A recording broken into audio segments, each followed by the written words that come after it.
Hi, my name's Flossy Rocks. This is Siren, my step van. The reason we live in the van is so that one day eventually we can have an off-grid cabin and know what to do. I am so excited. It feels like full-blown summer. It is June, and I just got back from the forest because yesterday I saw some oyster mushrooms on a tree, and I thought oyster mushroom season was like a month ago.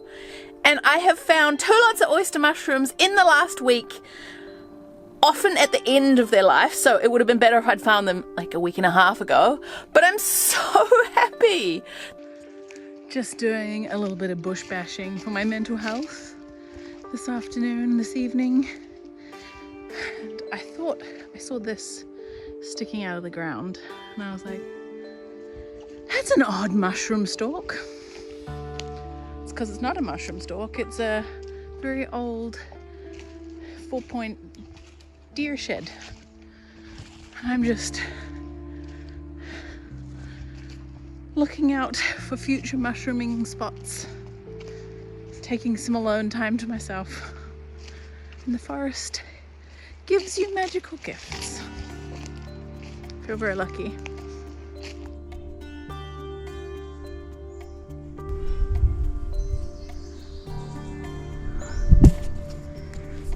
Find a way down there to get to that tree.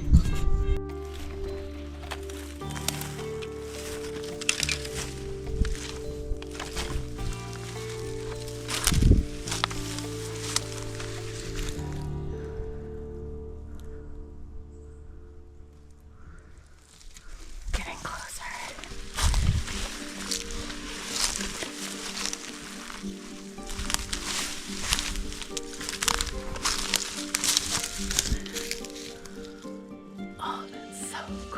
Mushroom foraging is one of my absolute favourite things to do. I was talking to a friend the other day, and I said, it's very rare for me to disappear into the forests and not come back with something in my hands. I very rarely come out empty-handed, and I consider this a blessing of the forest.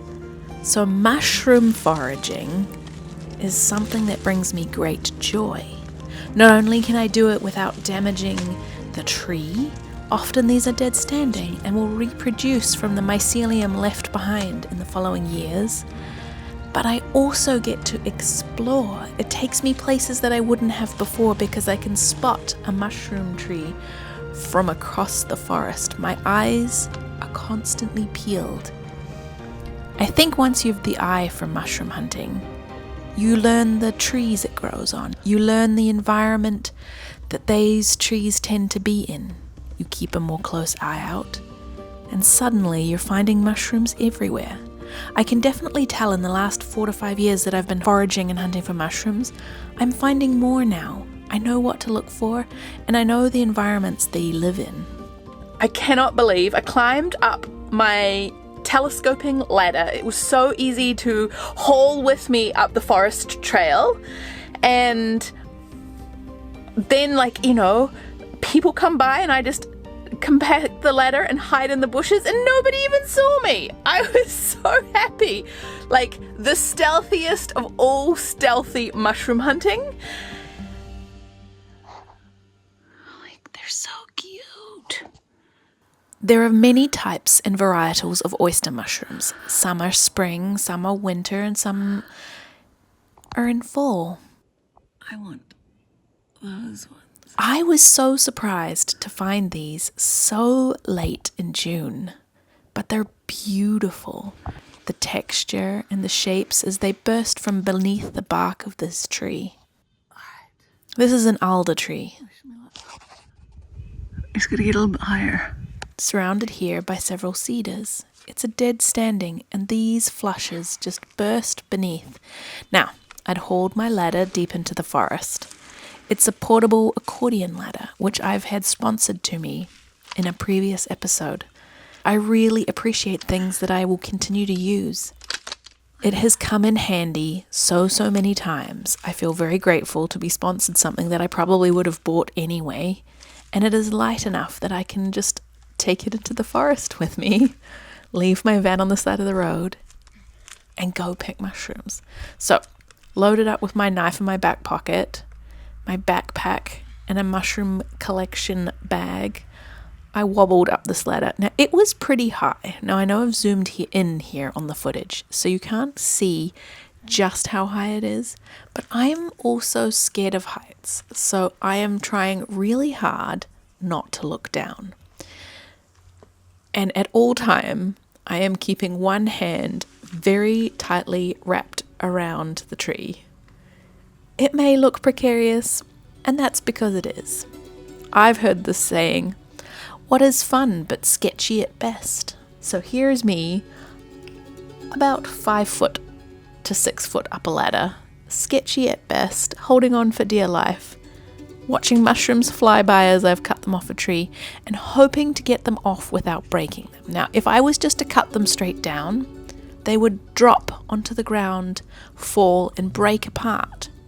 Whereas if I am very careful, I can cut 90% of them where it is attached to the tree at the main stem, and then gently with my hand grab it carefully, quickly here discovering that I need to not have a mushroom bag and a knife in my hands at the same time, and place it in my bag. So, with some very careful and dizzying manipulation and maneuvers, I got there.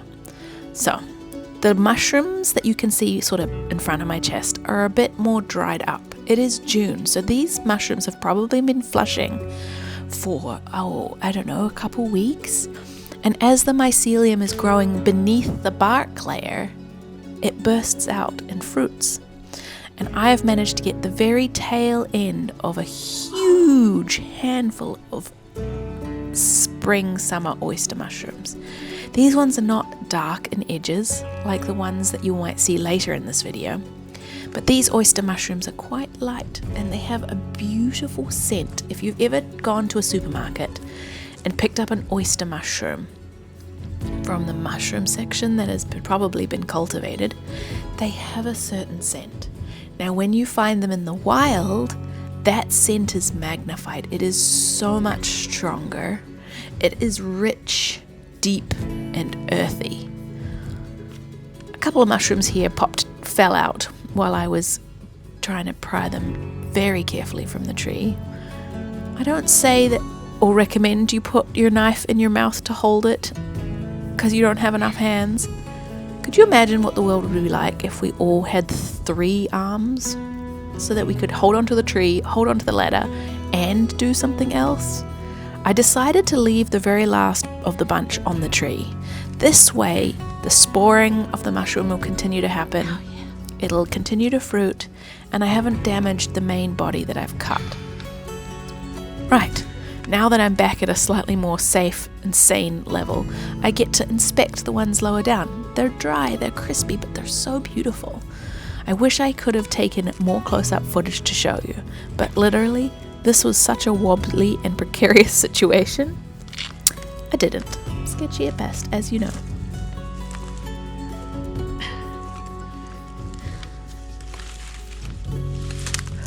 Oh my gosh, this is why I love spending time in the forest. I am a bit shaky because that is very high up and I was really up the top there. But I managed to get the fresh mushrooms. All the ones lower down are really dry. They've been bloomed for a while. This is the last flush that I think this tree is going to produce. You can see one way further up the top that is dead, and here, and even like here this was. So I've pinpointed this tree in my books now because we'll come back. It's an alder tree, and alders and oysters. Match made in heaven. Okay. There's a squirrel, but time to get my ladder down. Look at this. That's amazing. Can't wait to show you when it's out on the board. Can I tell you how cool I think this ladder is? It packs up so small. Like, I can carry it easily through the forest on a little trail and then stick it up, and it's really tall. I'll put the total length on screen, and then just like pop into the forest and be able to pick up a giant flush of oyster mushrooms, and if I had discovered it a few weeks ago, I probably would have been able to get several. But now I have put it on my map, so I have a map in my head and on my Google Maps of mushroom trees and elderflower trees and things like that, so that I know when to come back. But like, look at that. That is so many mushrooms. Obviously there's still bugs and stuff, but like there's more in there. It's a huge big flush of wild mushrooms. I'm gonna give them a good clean and cook them. I feel very lucky to be wandering in the forest enough times that I come across stuff like this. Oyster mushrooms from the forest. I'm so excited. Life is fun. It's hot. It's summer. Oh, thank goodness. I've been waiting all year for this weather. And now I feel like I'm trying to take life slowly so that summer doesn't go too fast. Too fast. Sometimes summer feels like it just goes by in a flash and it's done. Spring and fall are really long and beautiful, but the really, really hot weather seems to be like this much in the Pacific Northwest. So I'm making use of it and enjoying it all and being very grateful. Oh, so freaking exciting. I feel really lucky to, that I saw them yesterday, and then that they were still there and still not like end of season dried out before I could come back and get them. Like, look at the size of that. So we have that one. And then we have these other ones that kind of broke off and came off in small pieces, because I was like, if I drop them, they were all going to break apart. And I only had one hand, because the other hand I was holding onto the tree. So it was a very precarious little like exercise of picking up mushrooms without falling all the way off the tree. I'm just thrilled. So thrilled. So now I'm going to show you the mushrooms all spread out on a board.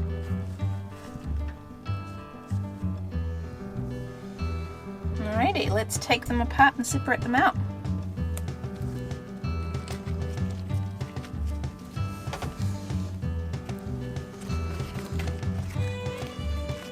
And I'm so excited. I feel very privileged and lucky to live in a place where there is so much wild food around. And tonight I am going to have a barbecue and share all of this with my friends. And by said barbecue, I mean a little campfire. We're not quite in fire ban season. Campfires are still permitted. Any other fires are not. It is still really hot and we haven't had enough rain yet. However, we can still cook food over a fire, which I'm very grateful for. In this particular area that is not the same everywhere.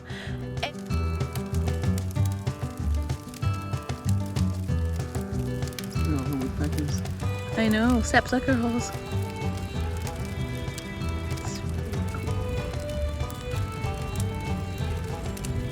It's interesting how they're very linear in their... Yeah.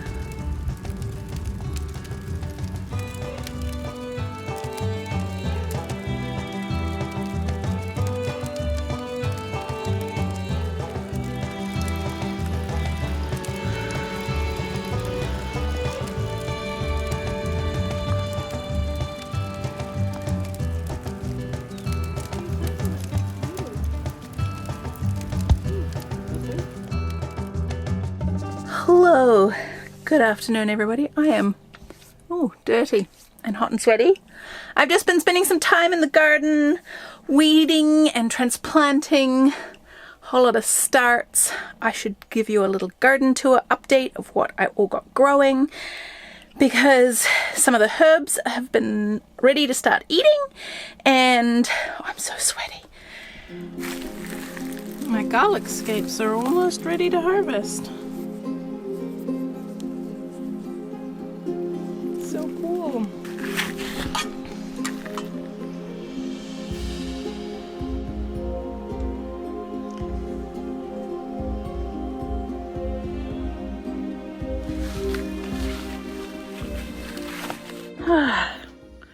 Garden update. I picked my first peas. Isn't that beautiful? Garden is looking super lush. Let me show you around. I spent 3 hours in here today filling up pots. I've still got to get more compost soil. So squashes, eggplants, leeks, peppers and eggplants, more squashy things, herbs. This is looking lush. One of the deer ate my tomatoes, so I've had to replace it with this squeamy guy. The lettuces are ready to eat. These are struggling. Mint is squashed because I just watered it. Peas are peeing profusely. Carrots coming along great. Spinach struggling. Second artichoke probably will flower next year because that guy is beautiful. Beans are getting there. They're a bit straggly, but they're coming. Potted more tomatoes in here.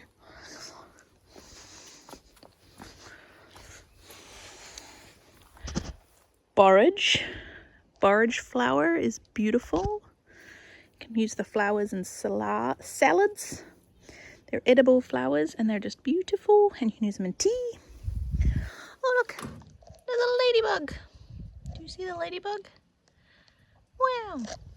Cilantro, dill, lettuces, looking great. I'm going to harvest some of this soon. Kale, it's looking great. This kale is a little behind. The spinach is dying. This, I should have got like 6 more of the fennels. I'm going to get more silver beet and a whole bucket of dill, which I just transplanted, some lettuces. And then in the greenhouse, all right, basil, chives I've got to replant. Peppers that are struggling. More basil, more peppers that are still growing. Radishes, very overdue for transplanting. I just topped them to hope they get more shoots and less flowers. And these I have got not enough soil for yet, so I have to go get some more potting mix. I've got compost, but I'm blending it with perlite and bagged compost stuff. So I need to blend it because I'm doing alchemy to because I don't want to just use horse manure. Anyway, sorry, I have a mouthful of peas. I'm very happy and very proud of my garden. It's coming along well. I am very sweaty because I just spent the last few hours shoveling soil and compost to fill up the pot plants, and I have another 7 or so to fill, which is good because I have more than 7 plants. And then I think I'm going to have to buy more pots. I have repurposed every pot I could find on the property, but I'm very excited to have this beautiful garden.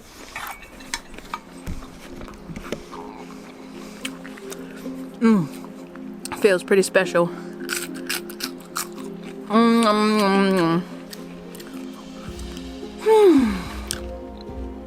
Yeah, I feel very lucky to have space to grow food and park my van when I'm not on the road. As beautiful as this.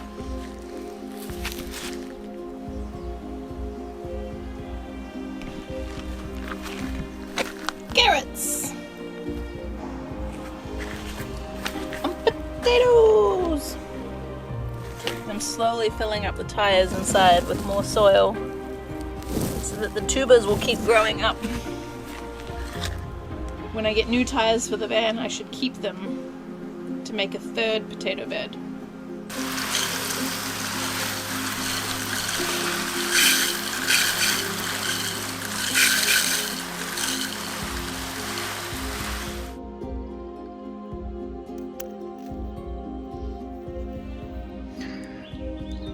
Look at all these. I just harvested them. Hopefully none have escaped me. But I'm so proud. The garden is looking so pretty and so beautiful, despite the overgrown grass. And the next thing I have to pick is probably that artichoke flower. It's looking juicy and good. Carrots are going, potatoes are growing, beans are growing, peas are growing. And there's so much lettuce. It's time for salads. And everything is looking absolutely lovely and lush. Now, when I did my garden update, I also planted a whole lot of mushroom spores. I bought some wood shavings and some straw and some mushroom mycelium bags, and I planted them all over the place. And May is usually a time when a lot of mushrooms spore, and out in the wild I found a whole lot of wild oyster mushrooms, and most of the ones I've planted were oyster mushrooms, and I forgot to bloody check. And would you look at this? Would you look at this? Okay, so that I found them way too late. So these are still edible. I'll trim them up, but look how big they would have been. And then this is my favorite. The only one of the yellow ones that I planted, the golden. These little tiny ones. But like this mushroom, once cleaned, is still good. And the whole stalk of it is so beautiful and big. So I am going to clean these up and make a small mushroom dish right now for my dinner.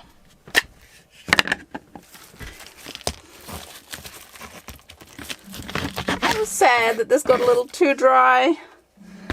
I missed it by like, I don't know, 2 or 3 days. It's the thing with mushrooms, they're so brief. You've got to keep an eye on them. It's perfect. Except it's been eating it too. I shared my mushrooms with the creatures.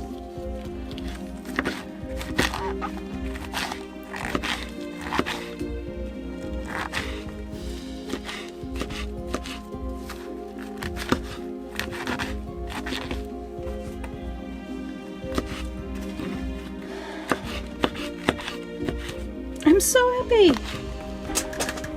I grew these myself. Like all of them.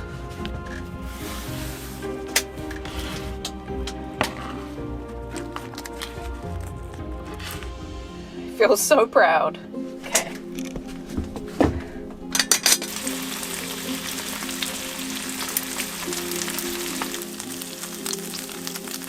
But if you do feel like it, say yes. Hitting the subscribe button and the notification bell, because I've been posting irregularly. I took a break. I'm not sure when my next video will be up, but I want to make sure you'll see it. A huge thank you to my Patreons who've been following along for the exciting journey that I'm on behind the scenes, which you haven't seen on YouTube yet. I appreciate you all. Thank you so much for your encouragement in the comments. Right now, I think I need it a little more than most, to remind me of why I'm doing this. Thanks so much, and I'll see you on the next one. Talk soon. Bye.